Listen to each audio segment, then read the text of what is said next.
बोंधू अशोक खरात प्रकरणात पोलीस तपासाला नवं वळण आले। बड्या आयुर्वेदिक औषधी जडीबुटी दुकानाच्या मालकाची चौकशी होणार आहे। खरातनं या दुकानातून हरणाची कस्तुरी जडीबुटी खरेदी केल्याचा संशय। नाशिक रोड परिसरातील एक ज्वेलरही पोलिसांच्या रडारवर आहे। संबंधित ज्वेलरकडून बनावट रत्नांची खरेदी केल्याची माहिती आहे। अंधश्रद्धा फसवणूक प्रकरणातील पुरावे जोडण्याचा पोलिसांचा प्रयत्न सुरू आहे। आर्थिक व्यवहार धार्मिक विधींचा संबंध तपासात उलगडण्याची शक्यता ही वर्तवली जाते।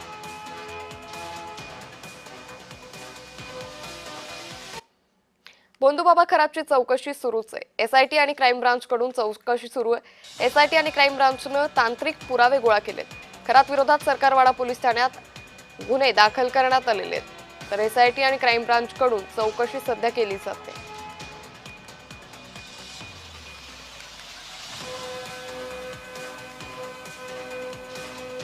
त्यामुळे एसआयटी आणि क्राईम ब्रांचनं तांत्रिक पुरावे हे गोळा केलेले आहेत। खरात विरोधात सरकारवाडा पोलीस ठाण्यात 7 गुन्हे दाखल करण्यात आले।